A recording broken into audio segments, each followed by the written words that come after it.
Estamos de volta com o programa Opinião Pernambuco, hoje discutindo carência de médicos. Nós temos aqui algumas perguntas do público, mas para não perder o gancho da pergunta que eu havia feito no bloco anterior, né, sobre a interiorização dos cursos de medicina. Até que ponto isso é uma medida acertada do governo no sentido de minimizar esse problema? Então, doutor André, a palavra para o senhor. Não, a ideia ela é muito boa, tá certo? Desde que, como nós, até para não ficar muito redundante, mas querendo ser, havendo uma infraestrutura, um investimento na infraestrutura da rede que cerca as universidades. Eu dou como exemplo o estado do Amazonas, que tem um número de escolas médicas razoável e nem por isso resolveu tanto a parte pública como a privada, e não o estado do Amazonas é um dos estados que tem a menor densidade de médicos. Então, a interiorização do curso médico ela é importante, desde que esteja inserido também investimentos, todos aqueles pontos que nós estamos debatendo desde o início do programa. Então vamos a um comentário do Roberto Pinto de Souza de Água Fria. Ele fala: o problema do país é que a quantidade de médicos é insuficiente para atender a população. Acredito que seria viável para suprir essa carência aumentar a oferta de concursados nas faculdades já existentes ao diminuir, por exemplo, as vagas destinadas a outros segmentos. Até porque o ingresso do aluno ao curso de medicina nas faculdades federais é muito difícil, bem como o valor da mensalidade ou das mensalidades das instituições privadas.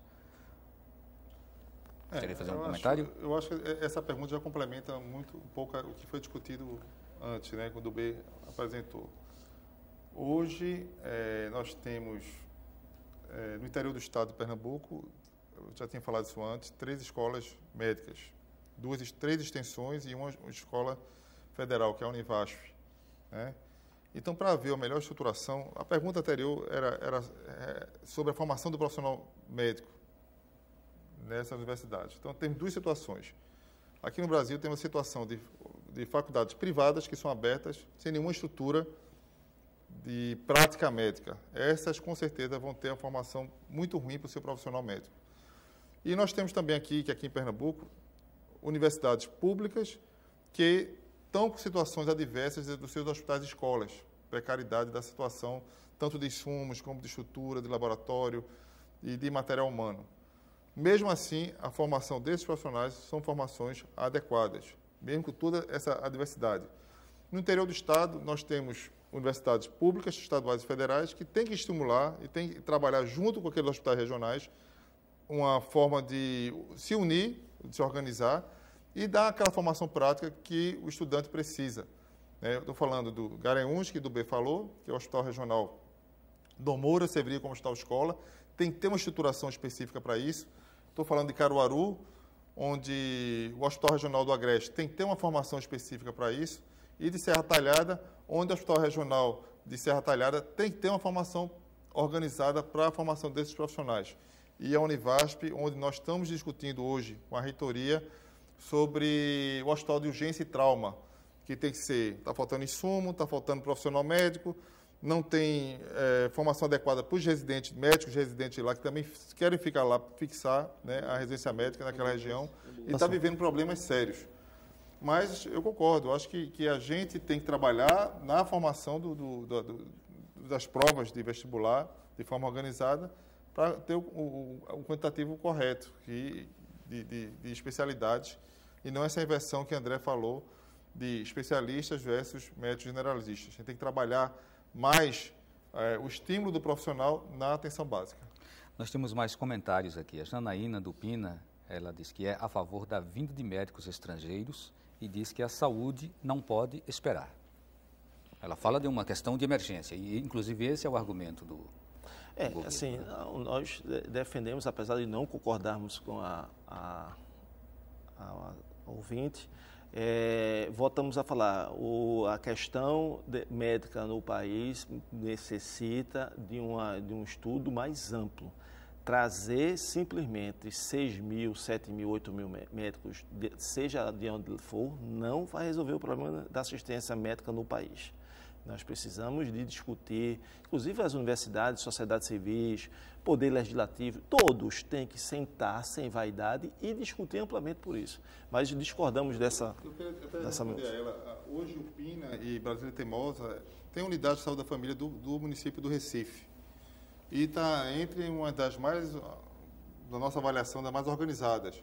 Então, eu acho que ela, como moradora do PINA e também os moradores de Brasília Teimosa, tem que trabalhar na sua região para que melhore mais ainda as suas unidades, para que tenha profissionais médicos da estratégia de saúde da família lá todo o tempo e para que esses profissionais médicos da saúde da família tenham condições de caminhar para especialistas, que são os problemas que está tendo no Recife, quando tem a necessidade.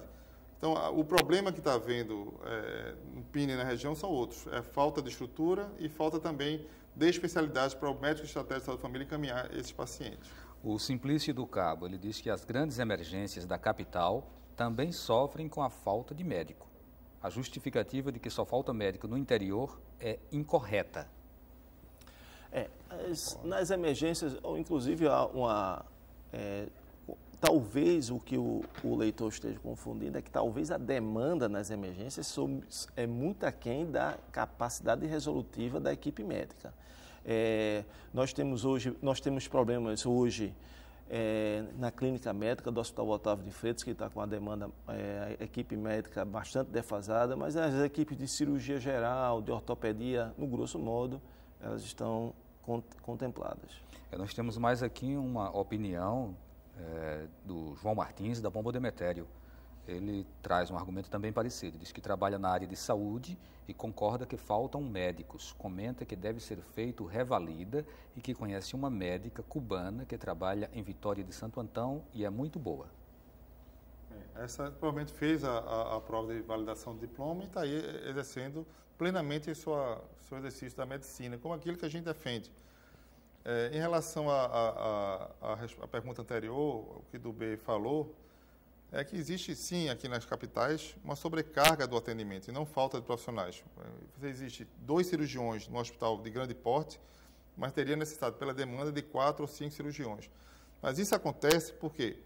Porque municípios da região metropolitana ou da zona da mata fecharam suas unidades hospitalares. Alguns municípios, um passado recente atrás, alguns municípios faziam cirurgias de pequeno porte, faziam partos de baixo risco. E hoje o que a gente viu nas nossas visitas, nas nossas fiscalizações, foi que essas unidades, eu posso citar exemplo de Igaraçu, posso citar exemplo de Abreu Lima, Camaragibe, bem próximo daqui, o ano passado estava com a maternidade fechada. Então, tem que se investir também nesses hospitais para pequena e média cirurgias e também para partos de baixo risco.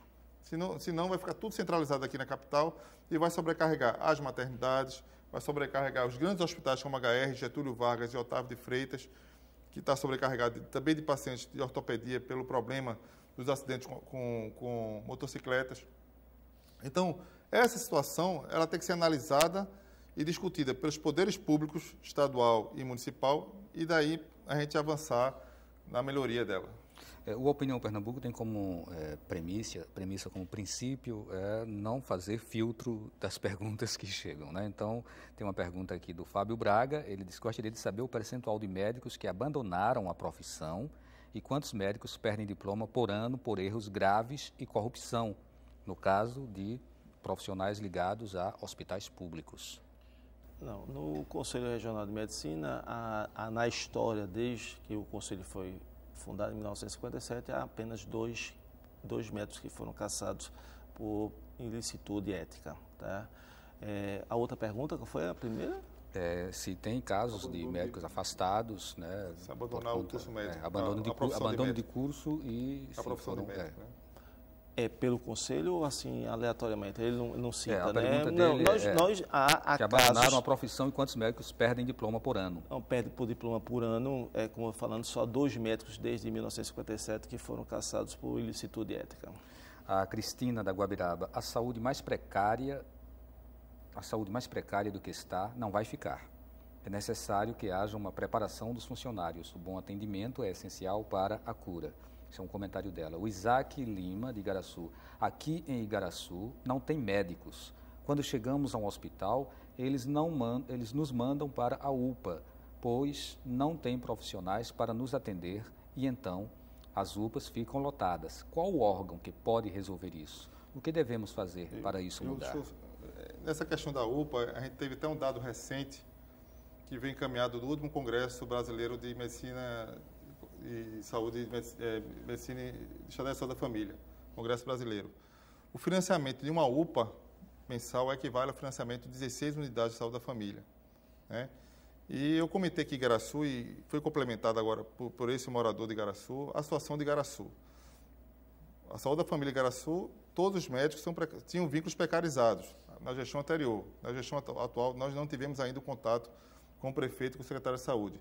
E a maternidade e o hospital da cidade está fechado, com problemas sérios, e com certeza a população de Igaraçu está procurando a unidade de pronto atendimento mais próxima e de lá sobrecarregando esse atendimento. Então, para a população de lá, né, para esse que colocou essa questão, seria importante ele se organizar e procurar melhorar a atenção básica da cidade de Igaraçu, estimulando o concurso público para médicos de estratégia de saúde da família da cidade, e estimulando também o concurso público com bons salários para os médicos de especialidades do hospital da cidade, que já foi um hospital que já teve maternidade, fez um quantitativo grande de partos, que fazia um atendimento de clínica médica, fazia atendimento de pediatria, e hoje está fechado por falta de profissionais médicos. Então, deixar de transferir essa responsabilidade para a UPA e começar a estimular e reivindicar na sua cidade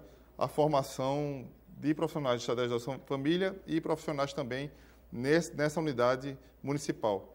Esse seria fundamental, já que a UPA, eu falei no início, né, 16 vezes, são 16 unidades de saúde da família que não estão sendo construídas, não estão sendo mantidas porque a UPA está aberta. Hoje o Opinião está atípico. Normalmente nós temos uma grande quantidade de perguntas e poucas opiniões. Hoje o pessoal está mais fazendo comentários, dando opiniões. E aqui nós temos um comentário do Gibson de Jaboatão. Ele diz: o problema da saúde brasileira é que os médicos não batem ponto. Dessa forma, chegam atrasados e atendem a população com muita agilidade. E um comentário de Lourdes, de Casa Forte: não entendo esse radicalismo do sindicato contrário à imigração dos médicos cubanos, já que o país tem alta eficiência nesse setor. Muitas pessoas vão se tratar em Cuba, porque lá residem os melhores médicos. O sindicato não deveria tentar impedir a entrada de profissionais que venham a fazer o mínimo possível, já que aqui tem uma carência tamanha. Quanto mais pessoas para minimizar o sofrimento dos pacientes, melhor. Nós respeitamos a opinião da ouvinte. Agora, Lourdes, se a medicina de Cuba fosse tão boa, deveria ser referência para, inclusive, os governos, inclusive de esquerda, né?